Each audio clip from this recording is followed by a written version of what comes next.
Entre los vetustos manuscritos que se guardan en lo que fue el British Museum de la ciudad de Londres, ahora concentrados en la British Library, se encuentra un documento con el título «Explícanse los vicios del gobierno anterior de las Américas con sus perniciosos efectos y propónense los medios naturales para lograr la más eficaz revolución».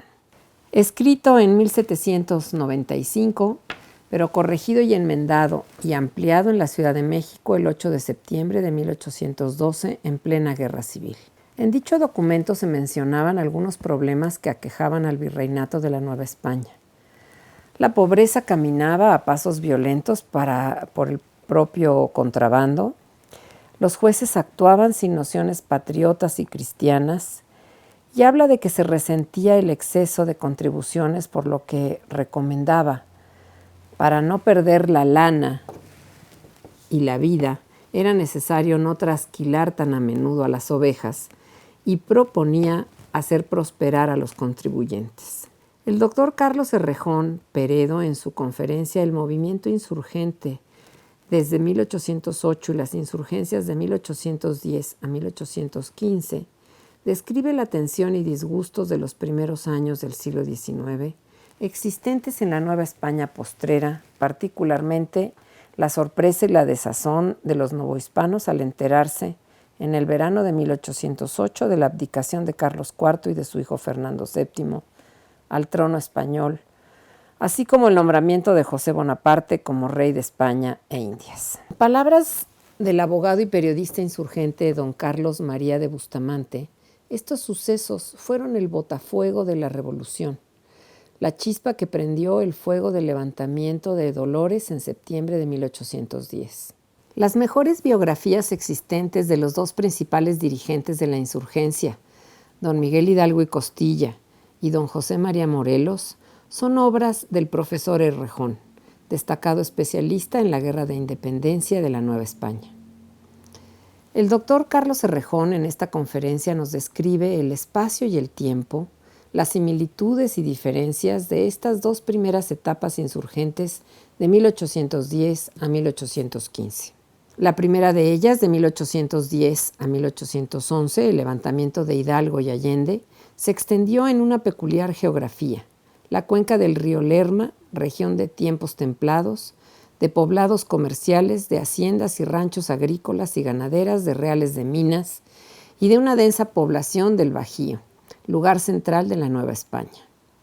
Este primer movimiento de independencia se extendió rápidamente por gran parte del virreinato y por las ciudades de Zacatecas, Guadalajara, Valladolid, Guanajuato, San Luis Potosí y hasta Saltillo y San Antonio Béjar, entre otras.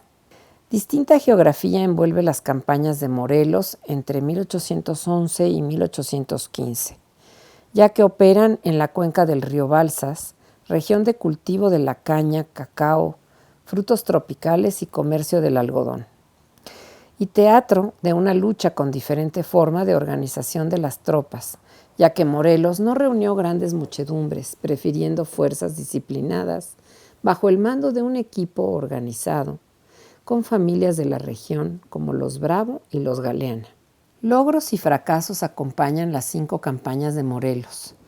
Entre los primeros destacan la organización del Congreso de Chilpancingo en 1813 y la elaboración de los sentimientos de la nación, texto que plantea una equidad socioeconómica en uno de sus puntos, concretamente el número 12, que cito textual: que como la buena ley es superior a todo hombre, las que dicte nuestro Congreso deben ser tales que obliguen a la constancia y al patriotismo, moderen la opulencia y la indigencia, y de tal suerte aumente el jornal del pobre, que mejore sus costumbres, alejando la ignorancia, la rapiña y el hurto. Cierro cita. Este anhelo de justicia social aún no lo hemos alcanzado en pleno siglo XXI. Entre los segundos logros y fracasos, la discordia entre los jefes insurgentes, entre los miembros de la Junta Suprema Gubernativa y Morelos, o entre el Congreso de Puruarán y el Siervo de la Nación, debilitan severamente el esfuerzo emancipador en estos meses. la ejecución de Morelos el 22 de diciembre del año 15 y la disolución del Congreso a fines del mismo año por Manuel Mieri Terán inician la decadencia de la insurgencia. Estamos seguros que será de su agrado la conferencia del doctor Carlos Errejón. Muchas gracias por su presencia. Carlos Errejón Peredo es licenciado y maestro en Teología por la Universidad Gregoriana en Roma y doctor en Historia por la Escuela de Estudios Superiores de Ciencias Sociales de París. Su trabajo de investigación se ha centrado en gran medida en el tema de la insurgencia en México, además del discurso retórico tanto sacro como cívico. Fue profesor del Seminario de Morelia, profesor investigador de la Universidad Autónoma del Estado de México e invitado de la Universidad Michoacana de San Nicolás de Hidalgo. Además, director de estudios invitado de la Escuela de Estudios Superiores en Ciencias Sociales de París. Se desempeñó como investigador del Instituto de Investigaciones Bibliográficas de la Universidad Nacional Autónoma de México. Principalmente, ha sido profesor e investigador del Colegio de Michoacán, en sus centros de estudio de Historia, de Geografía Humana y de Tradiciones, donde labora actualmente. Fue secretario general y presidente de ese colegio. Ha participado en congresos e impartido numerosas conferencias. Ha publicado sobre historia de las ideas, así como varios trabajos relativos a Juan Benito Díaz de Gamarra, a historia urbana y sobre la insurgencia, en especial el libro Hidalgo, Maestro, Párroco e Insurgente, publicado por Fomento Cultural Citibanamex. Es miembro del Sistema Nacional de Investigadores, nivel 3, y miembro emérito de la Academia Mexicana de la Historia.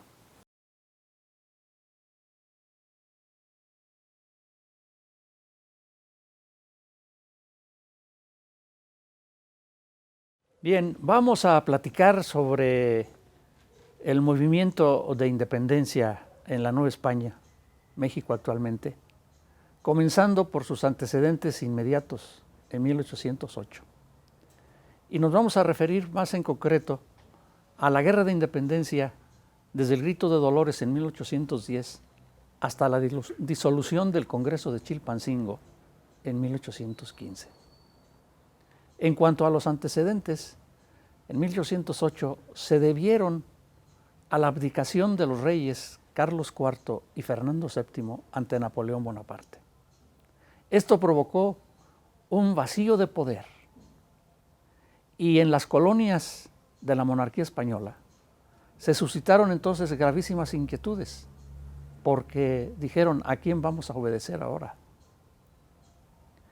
Y en la Ciudad de México, concretamente, varios criollos y algunos otros se reunieron en juntas para tratar de encontrar una solución al problema del vacío de poder.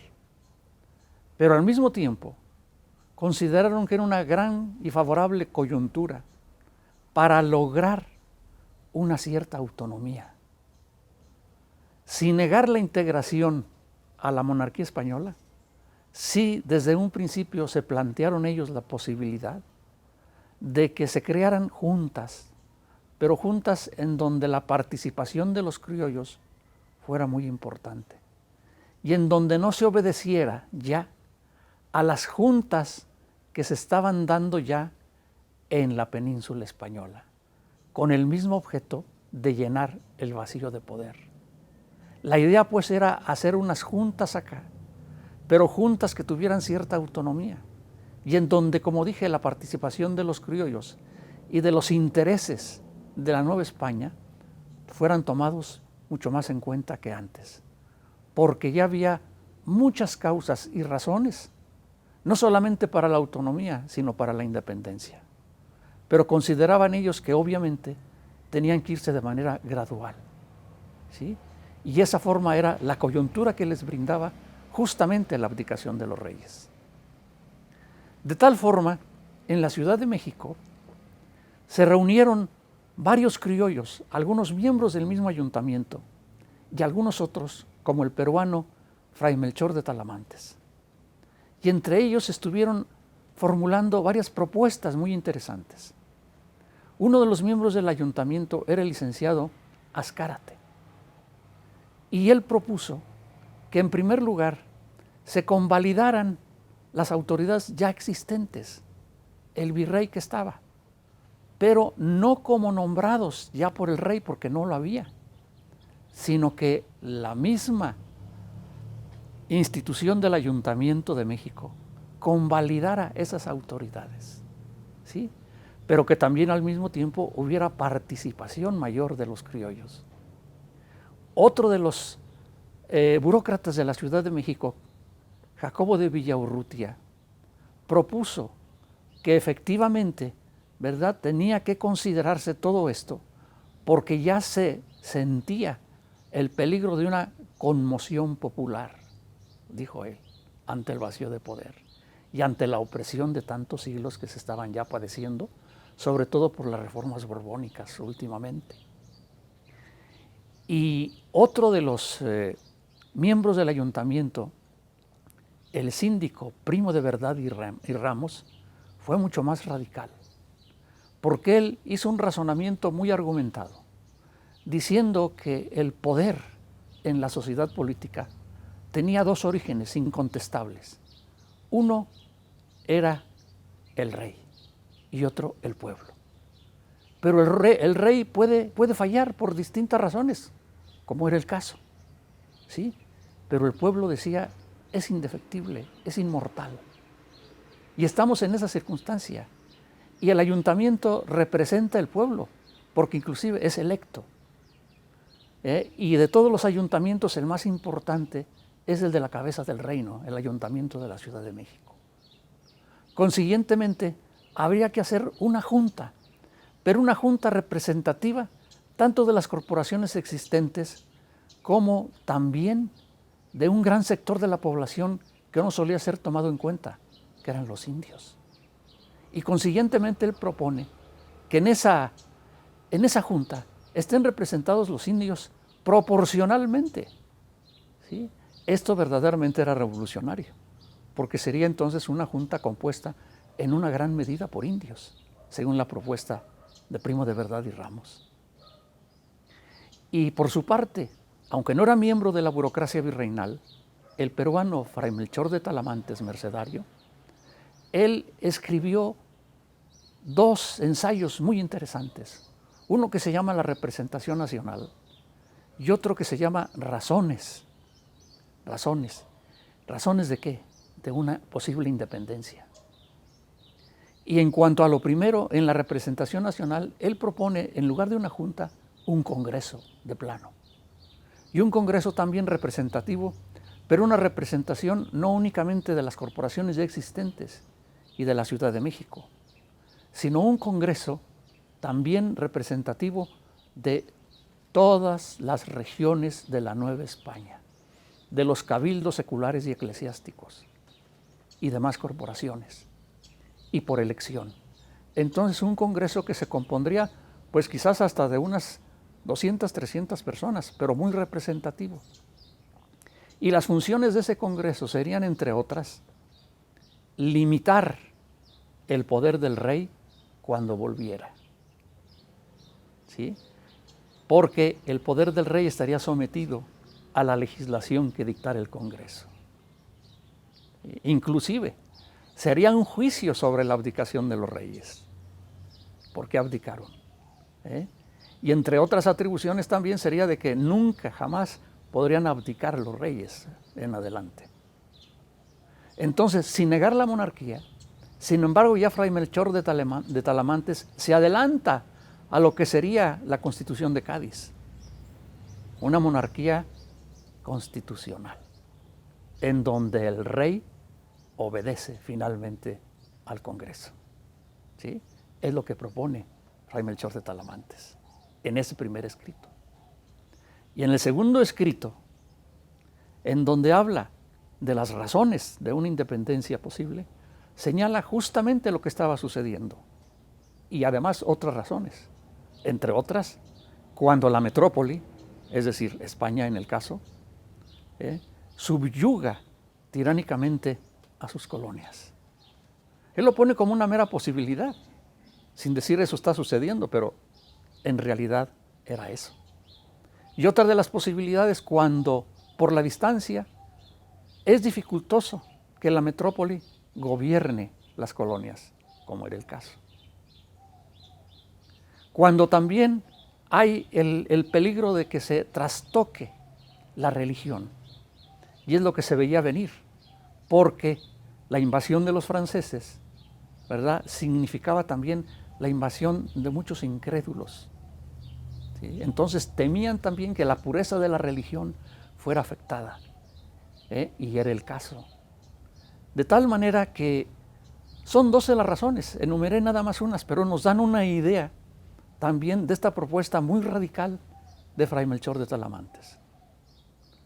Ante esto, el virrey, que era Iturrigaray, él estaba de acuerdo en muchas cosas. Él contemporizaba con los criollos, porque los criollos le tenían cierto aprecio, los había tratado bien. Y entonces el virrey también veía una oportunidad para independizarse de alguna manera de las juntas de España, y ya que aquí le ofrecían convalidar su autoridad, pues él lo vio muy bien. ¿Qué hicieron entonces los españoles, los peninsulares, que no estaban de acuerdo con eso? Los que querían que siguiera una dominación, ya no directamente del rey, porque no había, sino de las burocracias que se estaban creando en España, las juntas, que luego se convirtieron en regencia, que esas fueran las que siguieran dominando en las colonias. ¿Qué hicieron entonces? Dar un golpe de Estado. ¿Y qué hicieron? Lo primero fue que en una noche se metieron al Palacio Virreinal, el actual Palacio Nacional, y ahí tomaron preso al virrey.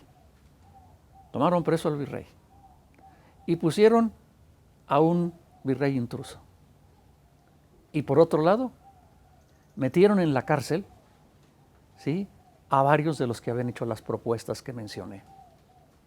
Y 2 de ellos murieron.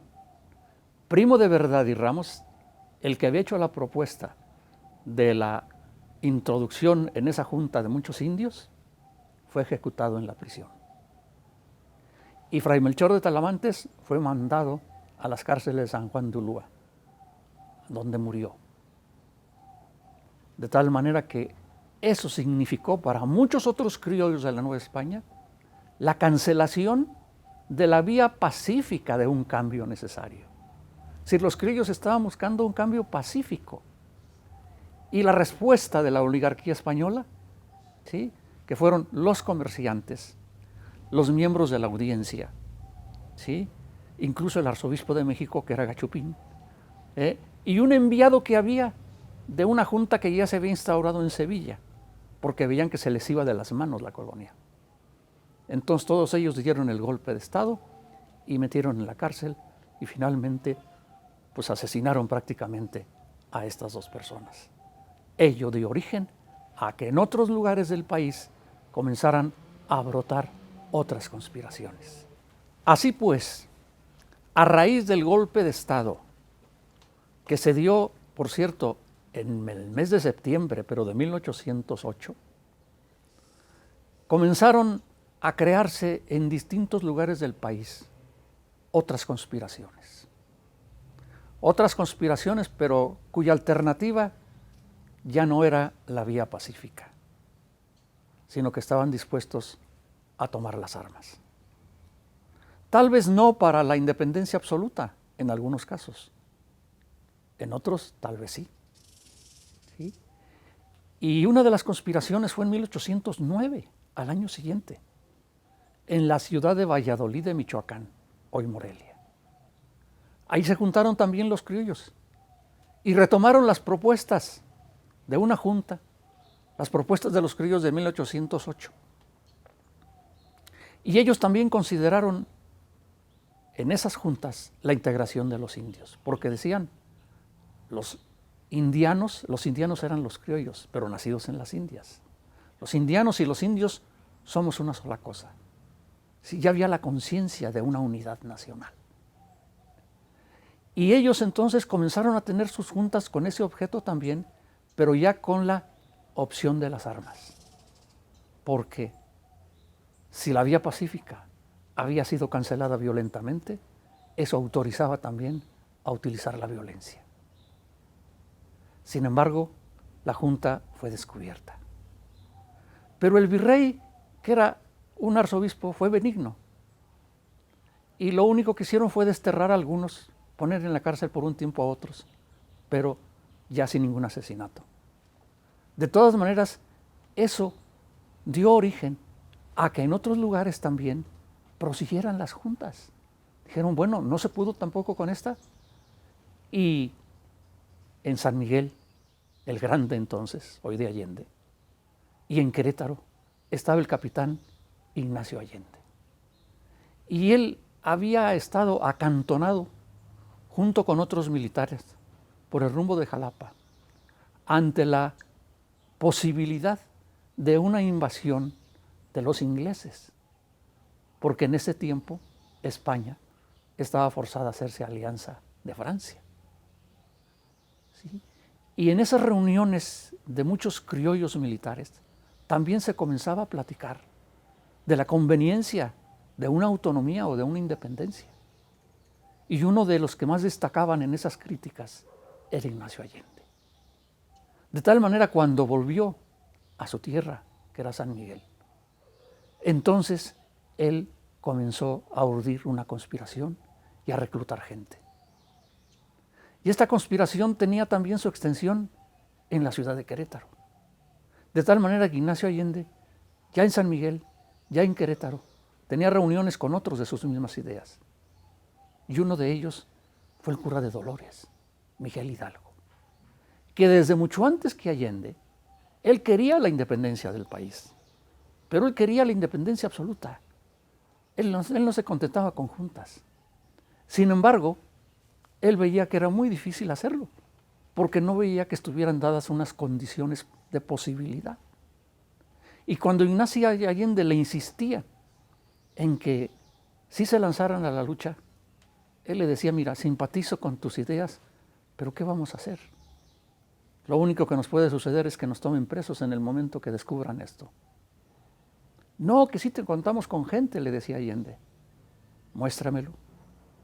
Y entonces Allende le mandó llamar a algunas gentes, entre otras a un Epigmenio González, que era un tendero de clase media de Querétaro. Y él estaba muy entusiasmado. Y sí les dijo que él contaba con gente de los obrajes de Querétaro y también con algunos rancheros. Pero Hidalgo no le creyó en un principio. Sí, Hidalgo se resistía a figurar como un director de la causa. Allende le decía, usted no se mete en lo militar, pero usted sea nuestro jefe político. Sin embargo, Hidalgo se negaba, hasta que finalmente, cuando fue viendo que efectivamente sí había gente, y que aparte él mismo había hablado con muchos de sus alfareros que tenían Dolores, y que ellos también estaban dispuestos, dado el caso, de entrarle a la guerra, viendo todo eso y por otros contactos que tenía, tanto Hidalgo como Allende, entonces el cura Hidalgo sí vio que era factible proseguir con la conspiración, ¿verdad?, para una revolución armada. Sin embargo, en las reuniones que tenían, no se habían puesto totalmente de acuerdo, ni en los fines ni en los medios. La conspiración de Querétaro no había madurado, porque no se habían acabado de poner de acuerdo ni en los fines ni en los medios. Ya mencioné que Allende quería una junta, en cambio el cura Hidalgo quería una independencia absoluta, pero estaban de acuerdo de todas maneras en que era necesario un cambio radical, en ese sentido una revolución en el gobierno, pero no una independencia absoluta. Entonces no habían madurado siquiera en los fines, y en los medios pues el cura Hidalgo no había externado todavía qué medios podían ser. El tendero Epigmenio González, él había formulado un plan, un programa inclusive, y ese tendero sí quería la independencia absoluta también, y quería además no nada más una reforma política, sino una reforma social, porque veía que lo que estaba haciendo mucha falta era la distribución de tierras, sobre todo para los indios, que habían sido despojados de muchas de sus tierras y que estaban desvinculados de los pueblos porque tenían que irse a trabajar a otras partes. Y además, el mismo tendero, él proponía que a todos los gachupines se les tomara presos, que cogieran a todos los gachupines, pero que se los embarcaran y los llevaran a España. ¿Sí? Eran de las cosas que proponía. Hidalgo lo conocía todo eso. O sea, sí había un plan, este plan de ese tendero, que simpatizaba con Allende y en algunas cosas coincidía con él y en otras no. Lo mismo Hidalgo. Y además, quienes simpatizaban con la idea, pues eran los corregidores de Querétaro. Es decir, la autoridad principal de Querétaro, el corregidor, que era un criollo, don Miguel Domínguez, y su esposa, la corregidora, que le gustaba mucho la idea y que apoyaba todo esto. Y que era ella también más radical que su mismo esposo. Pero con la protección pues del corregidor, se siguieron las juntas también en Querétaro y en San Miguel. Pero hubo una delación. Y en un momento dado, la conspiración fue descubierta. Hidalgo para ese entonces estaba con Allende, que había ido a verlo precisamente para hablarle de que parecía que había sido descubierta la conspiración, que las cosas se estaban poniendo muy difíciles. Se había ido a ver al cura allá. En Querétaro, otro de los conspiradores, que era Aldama, ¿verdad? Él estaba en San Miguel. Él estaba en San Miguel. Pero cuando se dio cuenta la corregidora que su marido, por ser autoridad, que había puesto la misma autoridad española y que el mismo virrey el virrey incluso lo había confirmado a pesar de llamarle la atención, porque él también había hecho, el corregidor, una propuesta de cortes equivalente a juntas. Entonces el corregidor ya estaba también con la calidad de sospechoso. En un momento dado, también los peninsulares de Querétaro obligaron al corregidor a que fuera a la tienda de Pigmenio González, que fue el más señalado, para que viera ahí lo que había. Y efectivamente encontraron los papeles del plan, algunas armas y demás. Entonces lo tomaron preso, ¿verdad? Y de ahí se fueron a apresar a algunos otros. Fue cuando la corregidora se dio cuenta de todo ello y mandó al encargado de la cárcel, que le decían alcaide, el alcaide Pérez, a que fuera a darle noticia a los otros implicados en San Miguel y en Dolores. Y llegó pues a San Miguel el alcaide, se lo dijo a Aldama, y Aldama pues corrió a caballo para ir hasta Dolores, en donde estaba el cura Hidalgo y a Ignacio Allende. Y ya los tres, en la noche, entre el 15 y el 16 de septiembre, el 16 que era domingo, estuvieron platicando. Y los militares, Allende y Aldama, lo que proponían ellos era irse a los Estados Unidos, porque decía, aquí nos van a tomar presos y quién sabe cómo nos vaya a ir. Hidalgo no decía nada. Él, dicen, se estaba poniendo las calcetas, se estaba acabando de vestir porque lo despertaron. Y fue cuando se levantó y ante la indecisión, la vacilación de los militares, él dijo, se acabó. Es el momento de dar el grito de libertad. Y vamos a tomar presos a los gachupines. Vamos empezando por ahí, conforme al plan de Pigmenio González. ¿Sí? Los otros se dijeron, pero ¿cómo que va a ser eso? Sí. Y ellos se quedaron como paralizados. Y fue esa la ocasión por la que Hidalgo comenzó a encabezar todo el movimiento, ¿sí? Incluso en lo militar. Porque él inmediatamente mandó llamar a sus alfareros y mandó llamar a otros, y a otros que había apalabrado también de haciendas cercanas. Y se fueron juntando. Y como era domingo, que comenzaban las misas desde las 5 o 6 de la mañana, y además era fiesta también de la Virgen de los Dolores, una de las dos fiestas que hay de ella, en este domingo había una. Entonces iba concurriendo mucha gente para las misas y para el tianguis.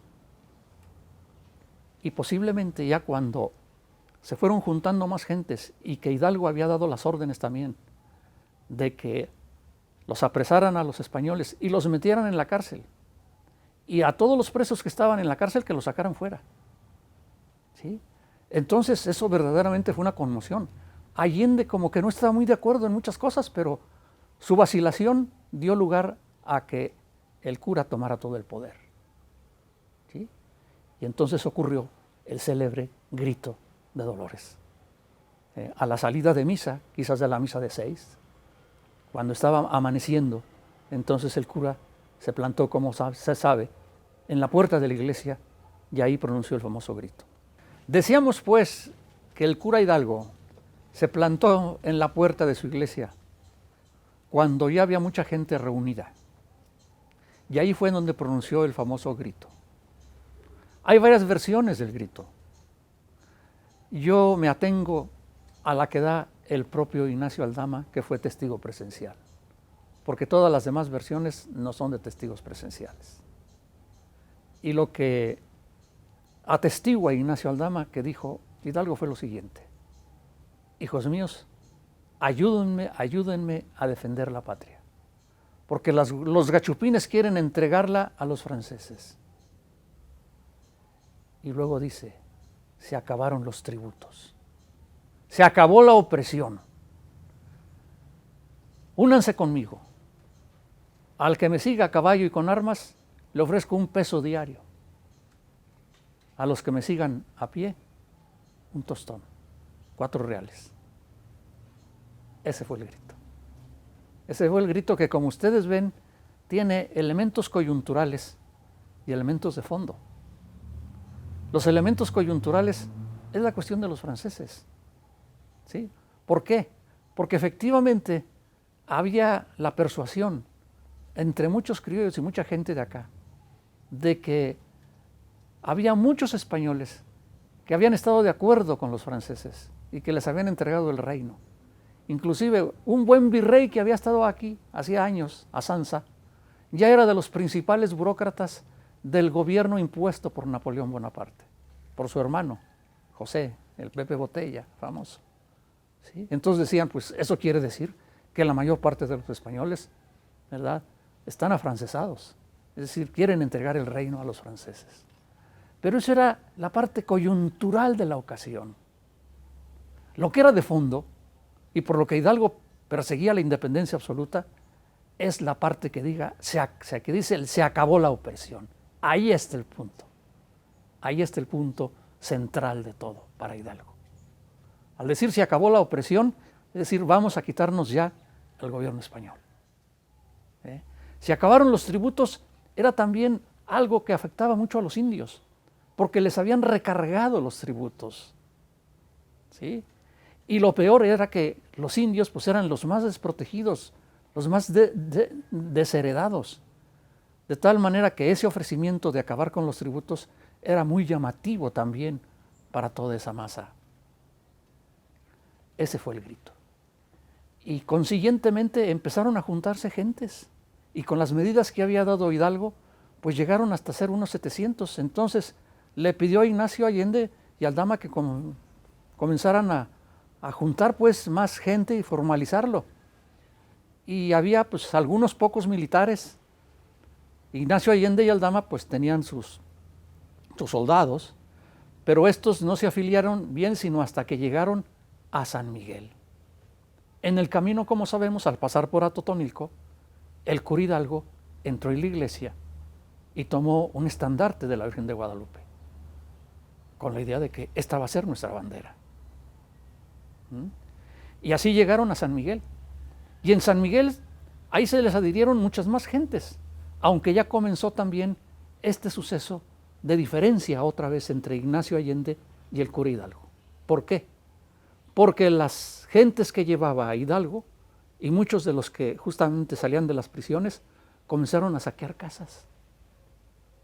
Entonces Allende se disgustó mucho y a cintarazos los detuvo. Los españoles se refugiaron, los agachupines, en un lugar. Pues de allá los fueron a sacar y los tomaron presos. Y se los llevaron. No los dejaron a todos ahí, sino se los llevaron como rehenes. Siguió aumentando más el ejército. Y cuando llegan a Celaya, ya eran miles de gentes. Y como toda esa gente aclamaba mucho a Hidalgo, más que a Allende, entonces Hidalgo allí tomó la decisión de acuerdo incluso con Allende y Aldama, aunque no muy de buena gana los otros dos, de que él se declaraba capitán general, por aclamación de la gente. Usted es nuestro capitán, es nuestro jefe, le decía a la gente. Entonces, capitán general, que era lo que en lo militar tenía el virrey como facultad, capitán general. Y entonces, el siguiente grado era teniente general para Allende. Y el siguiente grado era mariscal para Aldama.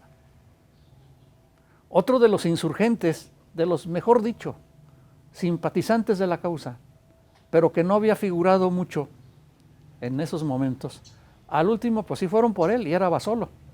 Pues ya también entró a Basolo, que también era militar, ¿sí? Pero él no estaba tan decidido como los otros. De todas maneras entró. Y estando pues en Celaya, se convalida el movimiento porque el ayuntamiento de Celaya es el que sanciona esa designación de capitán general en Hidalgo y de los demás grados. Eso Hidalgo lo ve muy importante, que una autoridad corporativa instituida ya sancionara, legitimara el movimiento. La ruta de Hidalgo, como sabemos, pues siguió. No voy a decir todos los detalles, sería interminable. Sabemos muy bien de la conquista cruenta de Guanajuato, en donde la masacre que se da en la Alhóndiga no la ordenó Hidalgo. La conquista de Guanajuato por parte de los insurgentes fue sangrienta. Y la masacre que se dio al interior de la Alhóndiga no fue ordenada por Hidalgo, como a veces se cree, ¿verdad? Cuando él llega a la Alhóndiga, porque no estaba allí junto, ya se había consumado la masacre. Y la masacre ocurrió a raíz de que el Pípila u otros varios quemaron y destruyeron la puerta principal, entró la muchedumbre y comenzó la masacre, ¿sí? Hidalgo llega cuando aquello ya está consumado. Entonces, Hidalgo cambia las autoridades que había. Si hubiera peninsulares, lo saca y nombra criollos. En Guanajuato el ayuntamiento estaba integrado por muchos criollos y había otros. Los convoca a una junta y entonces comienza a designarles nuevos puestos a todos ellos. Y estaba el cura, Lavarrieta, que era amigo de Hidalgo. Y entonces todos se quedan en silencio cuando los empieza a designar. Y Lavarrieta le dice, es que es incompatible estos nombramientos que usted está haciendo, porque todos hemos hecho juramento al rey. Hidalgo en ese momento monta en cólera, da un manotazo sobre la mesa y dice, no me hablen más del rey. ¿Sí? Y entonces él nombra a otros, y dicen, y lo tienen que aceptar, y nombra a otros de los funcionarios. Pero esto nos da una idea, ¿verdad?, más de lo que quería Hidalgo. Y bien, no me voy a extender más en el movimiento de Hidalgo, sino para decir lo siguiente. Hidalgo se movió y su movimiento en un espacio geográfico muy peculiar, la cuenca del río Lerma. Y esto lo vamos a entender mejor comparándolo con el espacio geográfico de las campañas de Morelos, que responde más a la cuenca del río Balsas. Y es por eso que los dos movimientos tienen características diversas, porque dieron posibilidades y oportunidades y limitaciones diferentes. En el caso de Hidalgo, de la cuenca del Lerma, se trata de regiones de clima templado, en donde hay montañas, pero no tantas. Lo que hay son grandes valles cerealeros, como el Bajío, que era el granero de la Nueva España. De manera que el comercio, y por las minas que se daban también en algunas de las montañas que había, era un lugar de mucho movimiento económico y de densidad demográfica comparativamente mayor a otras regiones de la Nueva España, y donde el criollismo también era muy importante, donde además había ya mucha mezcla de la población entre indios, peninsulares, criollos, castas. Y esto naturalmente pues hacía que hubiera también una mayor comunicación. Las redes de comunicación también eran muchas, y por su colocación en el Bajío, en ese lugar central de la Nueva España, la comunicación con otras regiones era muy grande. Y eso ayudó a que una estrategia de Hidalgo, que fue mandar comisionados del movimiento por todas partes, se pudiera llevar a cabo. Es notable cómo el movimiento de Hidalgo se extendió rápidamente a todo el virreinato de la Nueva España, gracias a esos comisionados que estuvo mandando. Y así, por ejemplo, para la Nueva Galicia, al famoso José Antonio Torres.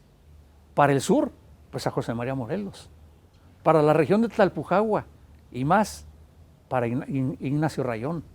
A otros nos los mandó hasta Chihuahua, otros a Oaxaca. Por su parte, Ignacio Allende mandó al minero, ingeniero, Mariano Jiménez, al rumbo de Saltillo. Inclusive hasta San Antonio Béjar fueron a dar. Entonces el movimiento de Hidalgo en poco tiempo alcanzó a ocupar inclusive grandes regiones y ciudades muy importantes.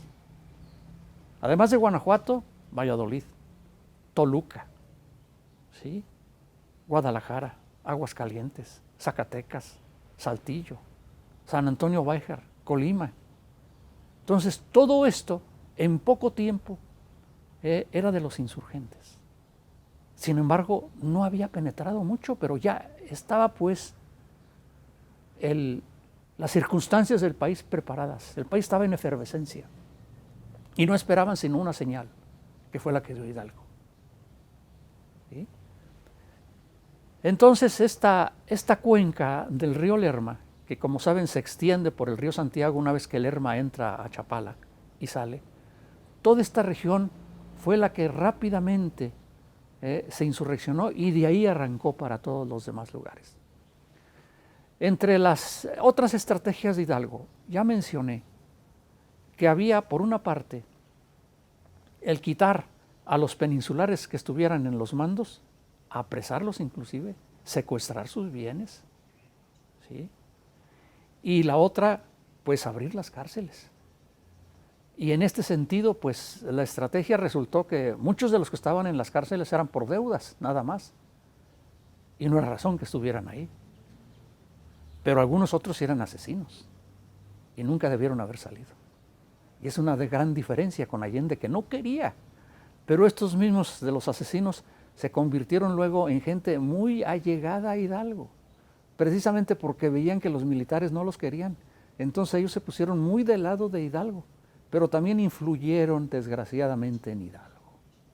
E influyeron desgraciadamente porque lo presionaron para que autorizara el degüello de muchos de los rehenes españoles que traían. Y así fueron más de 100 en Valladolid y más de 300 en Guadalajara. ¿Sí? Cuando en el juicio a Hidalgo se le rugieron sus jueces cuando ya preso estaba en Chihuahua antes de morir. Dijeron, ¿pero por qué hizo eso? Dice, me dejé arrastrar del frenesí, de la locura de la revolución, y me dejé arrastrar de las presiones de la canalla, es decir, de la parte más baja de estos asesinos, el lumpen. Entonces, esa es una cosa que hay que decirla, que no hay que ocultarla, porque Hidalgo mismo en Chihuahua pues, se arrepintió de eso, obviamente, dijo, pues sí, me dejé arrastrar, fue una debilidad, ¿verdad? Porque muchos de estos españoles pues no merecían eso, no se les hizo juicio ni nada, simplemente por ser peninsulares. Algunos tratan de justificarlo, bueno, es que en la conquista, Hernán Cortés, bueno, sí, pero es decir, no se justifica un asesinato con otro, ¿no? Entonces, esa es una de las cosas, de alguna manera, inexplicables en Hidalgo. Pero por otro lado, hay que reconocerle, ¿no?, esa clara visión de que él tenía de la independencia absoluta y de que pudo extender el movimiento a todas partes. Y la otra cosa muy importante de Hidalgo es que a estos comisionados les dio órdenes, entre otras cosas, la abolición de la esclavitud. Ya no había muchos esclavos, pero sí había el riesgo de que se reinstaurara con fuerza la esclavitud. ¿Por qué? Porque muchos países estaban presionando para que hubiera más esclavos, ¿sí? A pesar de que en Inglaterra, que comerciaba mucho con esclavos, ¿sí?, había también un movimiento de que cesara la esclavitud. Pero sabemos muy bien que en el siglo XIX, en Estados Unidos y en otras colonias, la esclavitud fue muy floreciente. Entonces, Hidalgo veía el peligro de que se reinstaurara con fuerza la esclavitud. Ya había esclavitud, ¿sí?, aunque no eran muchos, pero fue muy significativo y simbólico, y fue en el continente, antes que se hiciera la liberación de la esclavitud en Santo Domingo, en Haití mejor dicho, Hidalgo lo hizo acá en México, y era una de las órdenes, la abolición de la esclavitud, porque eso va contra los derechos de la naturaleza, del autor de la naturaleza inclusive. Bien, pues Hidalgo, cuando va hacia la Ciudad de México con el objetivo de tomar la Ciudad de México, y que vuelve a pasar Valladolid, Toluca, y llega al Monte de las Cruces. Aquí, como sabemos, ya la multitud que lo seguían eran, según cálculos, hasta 80,000, cosa que no le gustaba a Allende y a los militares, porque decían, es que esto, en lugar de ayudar, nos estorba, ¿sí? Ellos querían una guerra de guerrillas, no querían batallas de ejércitos formales, porque decían, no tenemos ejército formal, esto no es un ejército, ¿sí? Sin embargo, prevaleció la idea de Hidalgo. ¿Y qué es lo que sucedió en Monte de las Cruces? Pues sí, esa multitud ganó, pero ganó a un precio altísimo. ¿Por qué? Porque de 80,000 que eran, y los realistas que salieron, que en realidad eran criollos, porque la mayor parte del mismo ejército de Nueva España no estaba formado por españoles, como pensamos, no, eran criollos entrenados por algunos jefes militares peninsulares españoles. Entonces, esa pequeña tropa que salió de la Ciudad de México, Monte de las Cruces, pero llevaba artillería. Y entonces la artillería hizo una gran mortandad entre la multitud, pero era aplastante la mayoría, ¿verdad? Y Allende sí se movió bien y lograron vencer. Como sabemos, de ahí se fueron a Coajimalpa, y de Coajimalpa estuvieron a punto de entrar a la Ciudad de México. Mandaron una embajada, como sabemos. El virrey, pues, los tiró a Lucas, como decimos vulgarmente. ¿Por qué no entraron a la Ciudad de México? Es una pregunta que se hacen muchos.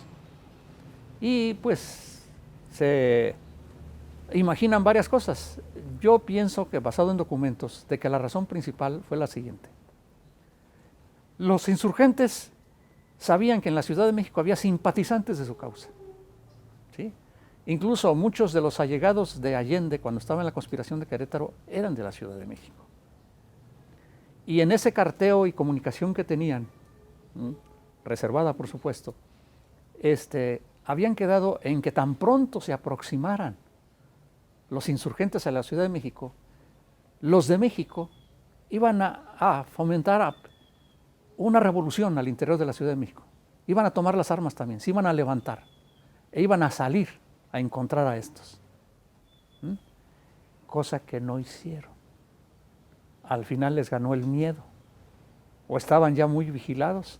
El caso es que los insurgentes de Hidalgo se quedaron sin recibir siquiera noticias de los insurgentes de la Ciudad de México, y por eso no entraron y se retiraron mejor, porque dijeron, si estos con los que contábamos en la Ciudad de México no se van a afiliar de nosotros, es muy aventurado entrar a la Ciudad de México, y sobre todo porque no tenemos también los elementos suficientes para dominar esta gran ciudad. Y es que los mismos indios, muchos indios, a raíz de la mortandad que hubo en Monte de las Cruces, se dispersaron. Se dispersaron, es decir, ya vieron lo fatal que es una guerra. Ellos imaginaban que iba a estar tan fácil como la toma de Guanajuato. No. Valladolid se rindió por la paz y muchos otros lugares. Entonces se desbandaron muchos indios, muchos indios. E Hidalgo se dio cuenta que lo que le hacía falta eran cañones y comenzó a construir unos, pero pues malhechones. ¿Sí?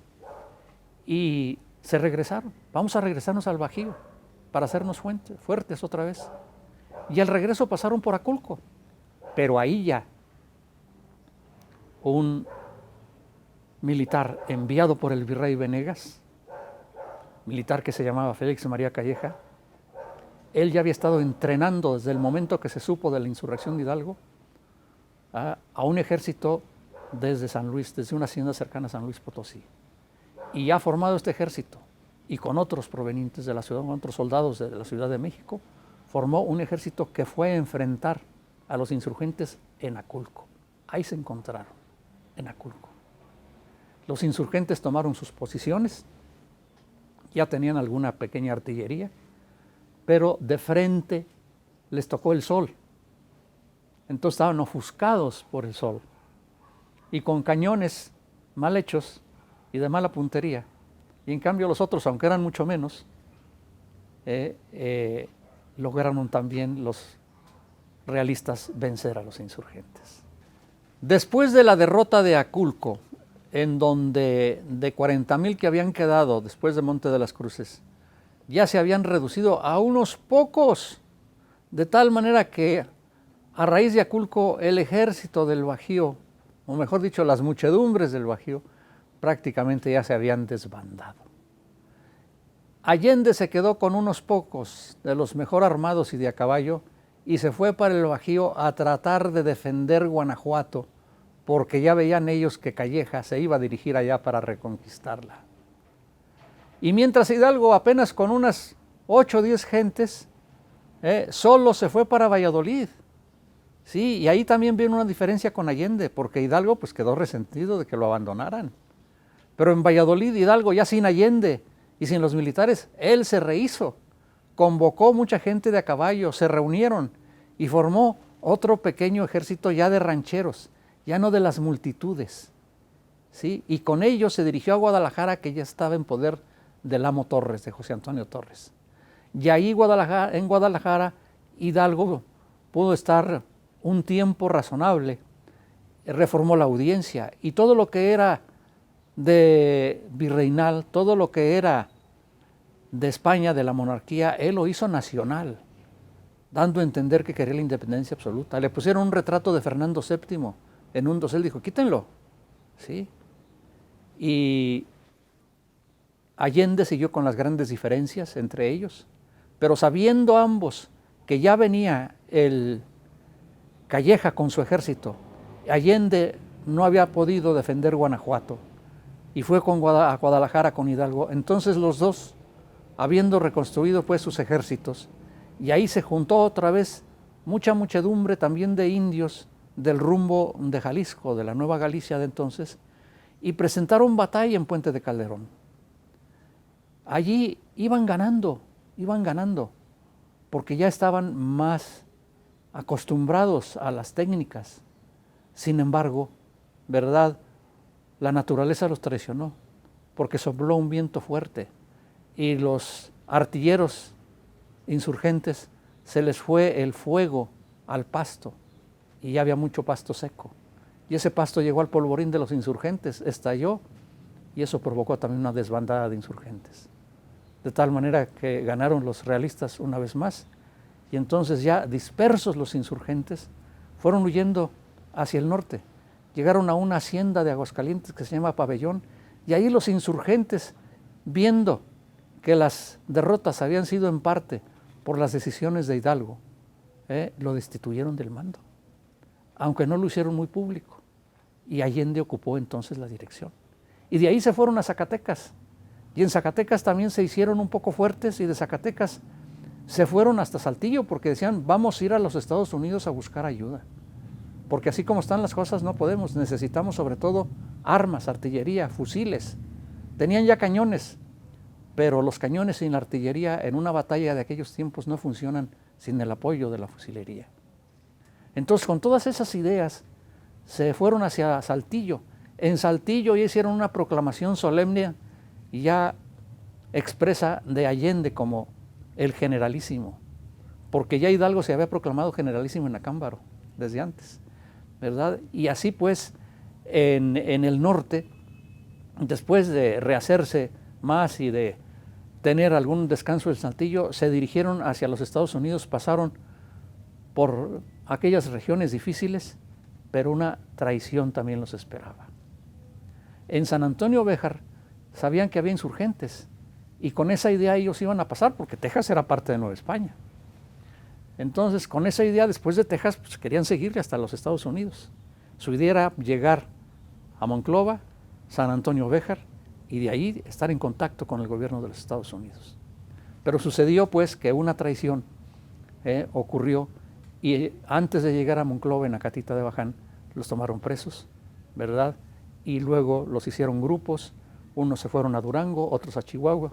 En Chihuahua Hidalgo, Allende, Aldama, Jiménez y otros los ejecutaron. Hidalgo fue ejecutado el 30 de julio de 1811.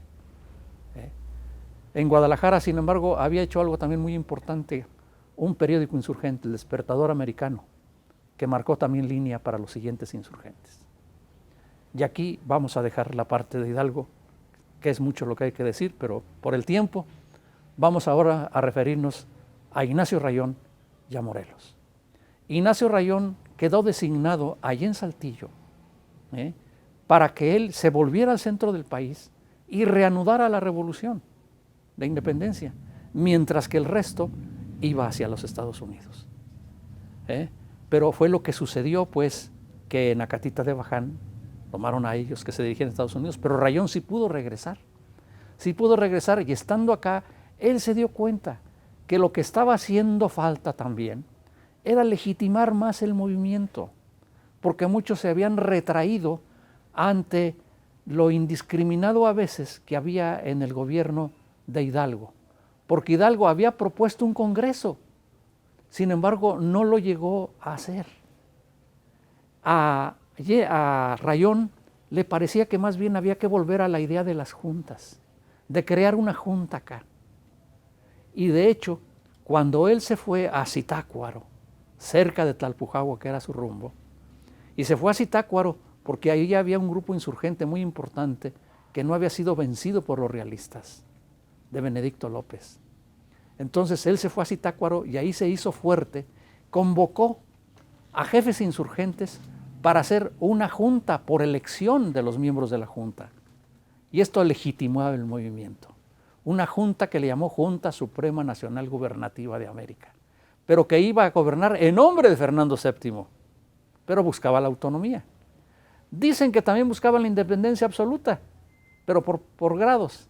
El caso es que convocó a Verduzco y a Lisiaga, el cura Verduzco y Lisiaga, que había sido también militar, y entre los tres formaron la junta.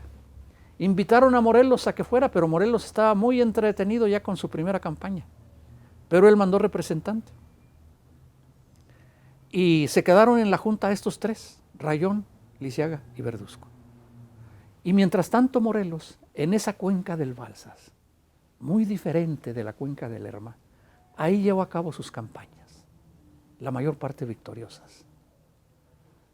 Esa geografía de la cuenca del Balsas es muy distinta de la cuenca del Lerma. Acá lo que hay son otros cultivos, el cultivo de la caña de azúcar, del cacao, de las frutas tropicales, ¿verdad? Sí se cultiva el maíz y todo lo demás, pero predominan mucho esto. Y el comercio del algodón era muy importante. Entonces, Morelos, en toda esa región, va a contar también con un equipo de gente. Él se da cuenta que los comisionados de Hidalgo son muchos insubordinados y no se coordinan. También por eso Rayón había creado la Junta, porque se encontró que muchos comisionados de Hidalgo decían, a mí me nombró Hidalgo, yo no me someto a nadie. Pero eso afectaba la unidad y el triunfo de la causa. Por eso la Junta, para legitimar la insurgencia y organizar bien el movimiento. Morelos no se encontró con muchos comisionados de Hidalgo. Entonces él formó su propio equipo. ¿Con quiénes? Con familias de insurgentes, los Bravo, los Galeana, principalmente, ¿sí? Y también con otro que había sido arriero. Morelos había sido arriero en su juventud, como sabemos, y ese arriero fue Vicente Guerrero, ¿sí? Y luego fue juntando a otros más, Mariano Matamoros, ya en su segunda campaña, y a José Manuel Herrera, que era un intelectual, ¿sí? Entonces, con todos ellos formó un equipo de gente que estaba muy cerca de Morelos y que lo consideraban realmente como su líder. En cambio, en el caso de Hidalgo, era la división que nació desde un principio, como les mencioné.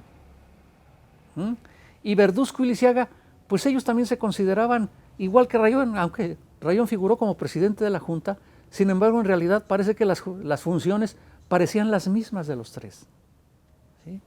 Y ellos, a pesar de que mantenían el movimiento en esta región todavía de la cuenca del Lerma, no lograron las victorias espectaculares de Morelos, ¿sí? De todas maneras, su movimiento fue importante, porque hizo que Morelos pudiera enfrentarse al ejército español, al ejército realista, mejor dicho, y no tan grueso, porque muchas partes del ejército realista tenían que estar combatiendo contra Lisiaga y Verduzco en sus regiones, ¿sí? Entonces Morelos, después de conquistar todo lo que es prácticamente el estado de Guerrero, menos la Costa Chica, ¿sí?, pero todo lo demás lo conquistó, creó la provincia de Tecpan, ¿sí?, para hacerse también independiente y marcar su raya, como decimos, ¿verdad?, incluso frente a la Junta. Él estaba de acuerdo con la Junta, se carteaba con Rayón, lo reconoció como presidente de la Junta y todo, pero manteniendo su autonomía de su región. Y como tenía más idea militar, y su equipo le obedecía más, entonces logró todas esas victorias que sabemos. En una de esas, por irse a ayudar la Junta, él estuvo a punto de ir a Puebla para conquistarla, pero se dio cuenta que la Junta estaba en peligro, porque Calleja iba a Zitácuaro a tomarla. Y entonces él desistió de ir a Puebla y en lugar se fue a ayudar la Junta. Pero no llegó más que hasta Tenancingo, porque ya para entonces Zitácuaro había caído. Y entonces tuvo que regresar. Pero cuando se regresa, ya otras tropas ya comenzaron también a penetrar en sus territorios, y entonces tuvo que refugiar en Cuautla. Y ahí fue el famoso sitio de meses de Cuautla, que rompió Morelos en mayo de 1812. Entonces, esa es la segunda campaña de Morelos. La tercera campaña de Morelos es la más gloriosa porque entonces conquista una gran ciudad que es Oaxaca, ¿verdad? Él tiene las expectativas de que se va a juntar también mucha gente, muchos ejércitos, pero no sucedió así. ¿Por qué? Porque entonces la administración de la causa ya era muy pesada para Morelos. Y en cambio, acá, en las regiones donde él había dado primero, él conocía a los soldados casi de uno por uno. Estaba muy en contacto con las bases. Y en Oaxaca era otra gente, ¿sí? Entonces, trató de reclutar gente, pero no lo pudo hacer. Sin embargo, esa conquista de Oaxaca fue muy significativa, porque entonces los que apoyaban en la Ciudad de México, que tuvieron que organizarse en una sociedad secreta llamada de los Guadalupes, se entusiasmaron mucho con estas victorias de Morelos, y le mandaban también pues informes, periódicos, libros, ¿verdad?, dinero, muchas cosas le mandaban los Guadalupes, tanto a Rayón, tanto a Morelos como a Rayón, ¿sí? Y estando así las cosas, los insurgentes Rayón, Lisiaga y Verduzco cambiaron su táctica y entonces definieron una nueva manera de hacer la insurgencia. Crearon 4 departamentos de la insurgencia. El departamento del Oriente para Rayón, el departamento de Occidente para Verduzco, el departamento del Norte para Lisiaga y el departamento del Sur para Morelos. Y cada uno se declaró capitán general, ¿sí?, con funciones, con atribuciones omnímodas en todo, en lo político, en lo judicial, en todo, ¿no? Con un poder absoluto para poder llevar adelante la causa, ¿sí? Y así, a fines, desde el segundo semestre de 1812 y principios de 1813, la insurgencia conoció su mejor momento, porque se crea una especie de de una media luna por el norte y el occidente y otra media luna por el sur y el oriente. Acá Verduzco, Lisiaga y Rayón, y acá Morelos. Era el momento en que hubieran podido ganar la guerra. Pero vinieron dos sucesos que dieron al traste con todo esto. Y es que por una parte, Lisiaga y Verduzco se enemistaron con Rayón. La unidad de la causa se vino abajo. Y trataron de meter en su pleito a Morelos. Entonces, esa desunión fue fatal para la insurgencia. Y por otro lado, el gobierno de la península cambió de virrey. Quitó a Venegas y puso al general que había ganado victorias contra los insurgentes, a Calleja. Y Calleja, con más sagacidad, reorganizó la represión de la insurgencia. Y mientras estos se peleaban acá, y mientras Morelos trataba de organizar el movimiento en Oaxaca, y luego en Chilpancingo, pues sucedió que la región de los insurgentes que se habían dividido quedó desamparada, porque Morelos entonces también canceló la junta, viendo que ya tenía todo el poder en la mano y que los otros estaban divididos y no querían reconciliarse. Él canceló la junta. Rayón lo consideró como un golpe de Estado, ¿verdad? Pero era necesario, porque no se podía llegar a ninguna parte con esa discordia que traían ellos. Y entonces cuando Morelos retoma la idea de Hidalgo de un congreso, y que se la recuerda a Bustamante, y crea el Congreso de Chilpancingo. Y para que no quedaran fuera los antiguos miembros de la Junta, les dice, bueno, ustedes van a ser los primeros diputados del nuevo Congreso, automáticamente ya son diputados. No les gustó, porque les quitaba el mando político y el mando de armas, y los sentaba en una curul, nomás, ¿verdad? Y se quedaron con ese rencor contra Morelos. Y entonces Morelos es cuando en Chilpancingo pues pronuncia los famosos sentimientos de la nación y el discurso de la apertura del Congreso y todo lo demás. Los sentimientos de la nación, pues todo un capítulo por explicar. Lo único que me voy a referir es que ahí recoge muchas ideas de Hidalgo, de sus mismos bandos de Morelos, de los elementos que había dado Rayón. Rayón había escrito unos elementos constitucionales y ahí tomó también algunas ideas, ¿verdad? Y de la misma Constitución de Cádiz tomó varias ideas de distintos lugares y es como plasmó los sentimientos de la nación, pero corrigiendo y elevándolos a una situación más clara y más radical. Y lo que me llama a mí más la atención de todos los sentimientos es el número 12, porque se plantea una equidad socioeconómica, donde dice, como la buena ley superior a todo hombre, las que dicte nuestro Congreso de ser tales, que destierren la ignorancia, la rapiña y el hurto, que se modere la opulencia y la indigencia, es decir, que no haya ni ricos muy ricos, ni pobres tan pobres. Lo que quiere es que haya una clase media fuerte, ¿verdad? Que se modere la opulencia y la indigencia. Ese sentimiento va más allá de lo político, es ya socioeconómico. Y eso es original de Morelos. Y ninguna constitución del siglo XIX, hasta la del XVII de México del siglo XX, fue que tomó en cuenta esa dimensión de justicia social. ¿Sí? Entonces es importante los sentimientos de la nación. Pero ¿qué sucedió luego?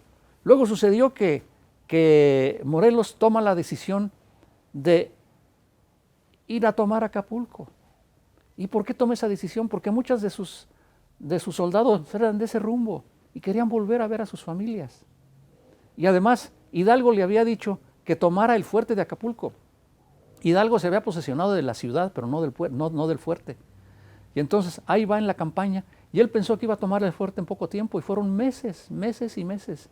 Y eso ayudó a que el gobierno virreinal se fortaleciera más, reorganizara más la contrainsurgencia. ¿Y qué sucedió después? Aunque toma el fuerte, si toma el fuerte, y es su última gran victoria, digamos, ¿verdad? Después viene lo de Chilpancingo, pero está la división que mencioné de los insurgentes, y consiguientemente, cuando emprende la última campaña, la quinta campaña, la cuarta es la de Acapulco, la quinta campaña es sobre Valladolid, su tierra natal, pero entonces va con esta gente cansada, pero forma todo un gran ejército de 5,000 hombres, llegan a las lomas de Santa María de Morelia, y allí, ¿verdad? Piensa él que tomar la ciudad de Valladolid también sería fácil. Y Galeán estaba impaciente, y va con Nicolás Bravo el 23 de diciembre, ¿verdad?, a tratar de entrar a la ciudad de Valladolid, Morelia, por el oriente. Pero sucede de que en ese momento llegan tropas realistas del oriente y salen las pocas, pero que estaban en la ciudad de Valladolid, entre dos fuegos y una derrota fatal de Bravo y de Galeana. Y al día siguiente, 24 de diciembre, Mariano Matamoros extiende toda la tropa que él tenía en el llano que está entre la Loma de Morelia y la Loma de Santa María, y Agustín de Iturbide, que era realista en ese tiempo, entonces él, en un movimiento intrépido, ¿verdad?, con unos caballos llevando a otros soldados en la grupa, se sube hasta la Loma de Santa María, donde estaba el ejército de Morelos, y al amparo ya de la noche que entraba, dispersa a los insurgentes y ellos se ponen a pelear unos con otros. Entonces ahí es una gravísima derrota de Morelos. Y Matamoros fue hecho prisionero y luego ejecutado. Ante todo esto, el Congreso le echó la culpa a Morelos. Le echó la culpa a Morelos. ¿Y qué hizo el Congreso? Le quitó el poder ejecutivo que tenía Morelos por elección de militares desde Chilpancingo. Él era el generalísimo y jefe del Ejecutivo, ¿sí? Le había dado un reglamento al Congreso en donde fortalecía el poder ejecutivo frente al legislativo, en donde el legislativo tenía que autorizarle todos los recursos que le pidiera de armas y dinero. Y eso no le gustó al Congreso, pero el Congreso se lo tuvo que tragar. Sin embargo, después de las derrotas de Morelos, el Congreso vio la suya. Y ahora a destituir a Morelos del poder ejecutivo. El propio Congreso tomó todos los poderes. El legislativo que ya tenía, el ejecutivo y el judicial, todo se lo arrogó el Congreso. Y a Morelos, en compensación ridícula, lo hizo diputado por Nuevo León. Porque el Congreso comenzó con 8 diputados y los del Congreso nombraron otros 8, ya no por elección. Morelos quería que fueran por elección, él también había designado 3, porque no había forma de hacer elecciones en otros lugares y la urgencia de hacer el Congreso. Pero ellos doblaron el Congreso a 16 y metieron a muchos abogados y a mucha otra gente en el Congreso.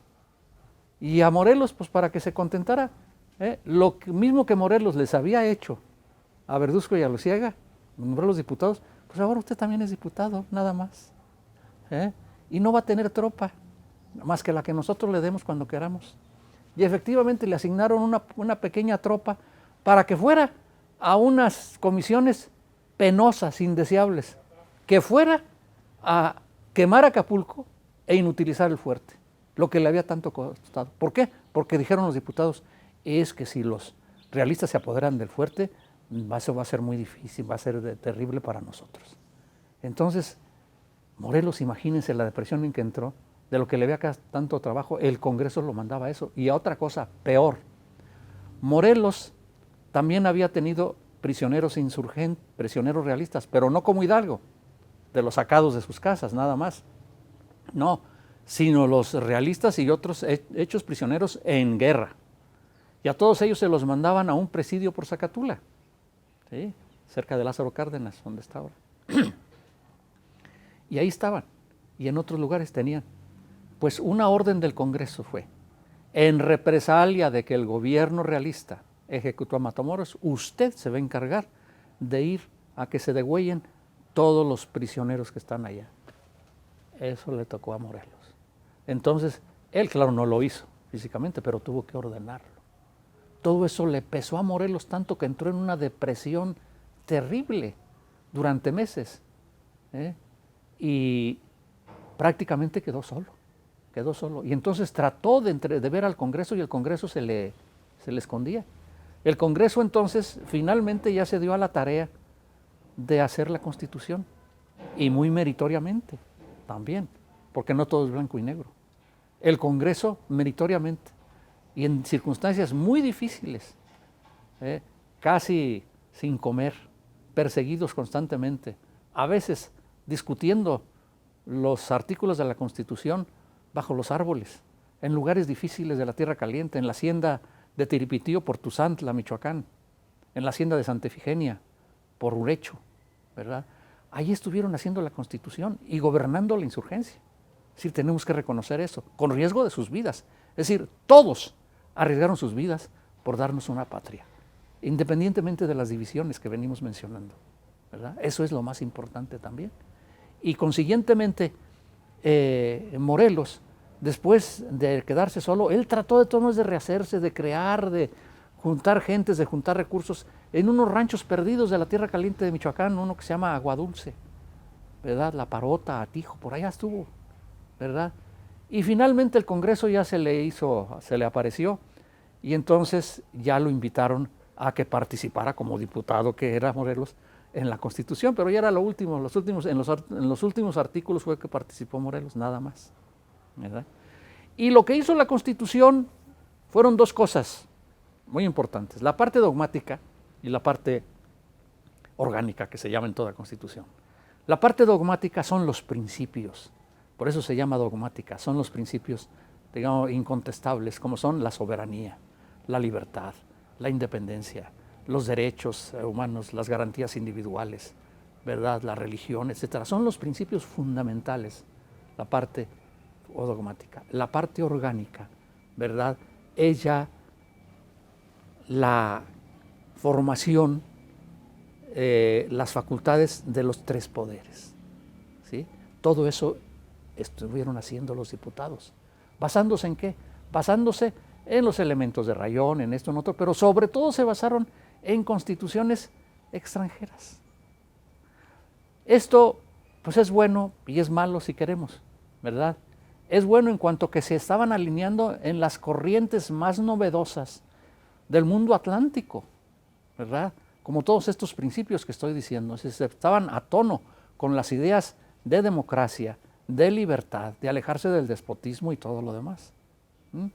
Entonces, esto fue muy importante el tener una constitución, porque llegó el momento en que el rey Fernando VII regresó de España y entonces desconoció la Constitución de Cádiz, que era también por una monarquía constitucional, limitada, como la que proponía Atalamantes desde un principio, ¿verdad?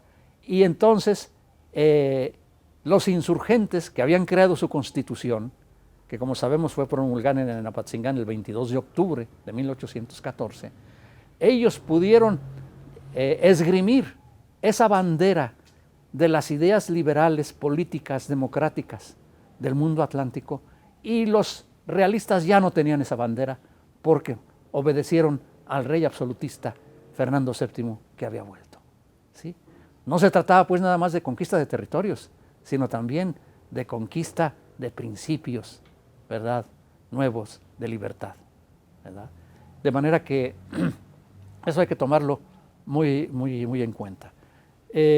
No me voy a extender mayormente, más que decir que el Congreso pues funcionó así y creó una nueva constitución donde, al revés del reglamento de Morelos, el poder ejecutivo fue muy débil, porque se creó un triunvirato rotativo. Eso debilitó el poder ejecutivo.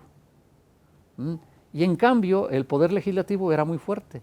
El ejecutivo no tenía mando de armas más que lo que comisionara el Congreso, ¿sí? De tal forma, y el poder judicial se iba a crear después. Por lo pronto lo iba a seguir ejerciendo de alguna manera el Congreso. Así tenemos ese cambio, y no tomaron en cuenta muchos de los sentimientos de la nación. La parte dogmática, una parte sí, pero eso de la equidad socioeconómica no lo tomaron en cuenta, ni otras cosas, ¿sí? Pero de todas maneras tuvimos una constitución, la primera constitución realmente de México, es la Constitución de Apatzingán, que tiene, repito, muchos méritos, tiene sus limitaciones, ¿sí?, pero tiene grandes méritos, porque además, a pesar de que después de la ejecución de Morelos, después de la supresión del Congreso, los insurgentes que fueron quedando para el último periodo, que ya no me toca exponerlo a mí, seguían invocando la Constitución de Apatzingán, sobre todo para su parte dogmática, porque la parte orgánica era muy difícil de llevarla a cabo en las difíciles circunstancias de la guerra. Y por eso Morelos llegó a decir también que la Constitución le pareció impracticable, ¿sí? Muchas cosas de la Constitución no se podían llevar a cabo en esas circunstancias de guerra, pero la parte dogmática sí, los principios, ¿sí? Así pues, en esas circunstancias que se creó el triunvirato, pero con el tiempo los insurgentes pudieron también crear el poder judicial, y se formó en Ario, y es muy importante porque ahí se creó el primer Tribunal Supremo de la Nación, en Ario. Morelos apoyó todo eso como miembro del Ejecutivo, incluso él que estaba más en las juntas, porque Lisiaga siga mucho con su familia a Guanajuato, de donde era él. Y el otro miembro del Poder Ejecutivo del Triunvirato era el doctor José María Cos, ¿sí? Un intelectual que se metió de militar y también la hizo de militar. Pero él era de temperamento fuerte y él se dio cuenta que lo que estaba haciendo el Congreso en muchos sentidos estaba mal. Se rebeló contra el Congreso y a pesar de que no podía tener mando de armas, él por su cuenta se fue, juntó gente, hizo su ejército y mandó un manifiesto en que decía: desconozco al Congreso porque no está haciendo bien las cosas. Que todo el poder vuelva a Morelos y a Rayón. ¿Qué hizo el Congreso? Ah, ¿te insubordinas? Entonces, para probar a Morelos su fidelidad, le dijo: Morelos, con una pequeña tropa, ve a aplacar, a someter a Cos.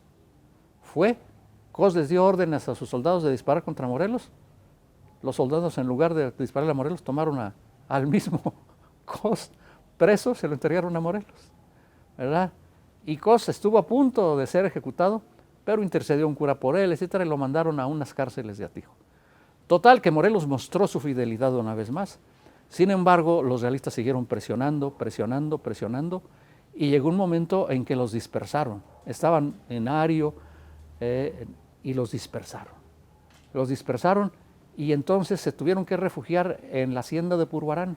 Ahí les llegó noticia de un cubano que había sido diputado allá en Cádiz, José Álvarez de Toledo, que ofrecía la alianza de los Estados Unidos, porque él tenía contactos allá, decía. Nada más que necesitaba dinero, que los insurgentes hicieran un manifiesto, que tal, una serie de cosas que les puso. Todo eso, pues, hizo que la insurgencia, con muchos sacrificios, mandaran gente a Nueva Orleans para que de ahí entablaran relaciones con los Estados Unidos. Entre ellos fue José Manuel Herrera, ¿verdad? Y fueron, pero no lograron mayor cosa. Los Estados Unidos nada más hicieron creer a los insurgentes, a algunos grupos del gobierno, pero en realidad el gobierno español pues estaba presionando a los Estados Unidos para que nunca reconocieran ni a los insurgentes, como sucedió. Y entonces ya los insurgentes en un momento dado tuvieron que huir, los poderes de la insurgencia que quedaban, el Congreso, el Judicial y el Ejecutivo, tuvieron que desplazarse de Michoacán, en donde estaban, hacia Tehuacán. Y a Morelos lo nombraron el Congreso, que se encargara de llevar la conducción militar de un pequeño grupo, de ese grupo que se iba a trasladar para allá. En el trayecto, como sabemos, fueron atacados. Morelos, por proteger a los poderes de la insurgencia para que huyeran, él se quedó, lo hicieron preso a Morelos y lo ejecutaron, ¿verdad? Como sabemos, ¿verdad? En San Cristóbal, Ecatepec, en diciembre, el 22 de diciembre de 1815. Mientras los poderes llegaban a Tehuacán, allí había uno de los insurgentes de Morelos, Mier y Terán, que era muy buen artillero, y él se había hecho en un fuerte que había allí en Cerro Colorado. Ahí llegó el Congreso y a otras poblaciones aledañas, y ahí siguió funcionando el Congreso. Pero finalmente, por las disputas de poder también entre Mier y Terán y los del Congreso, ¿verdad? El mismo Mier y Terán disolvió el Congreso, ¿verdad? Días antes de que Morelos fuera ejecutado. Y ahí termina esta época de la insurgencia con sus luces y con sus sombras. Muchas gracias.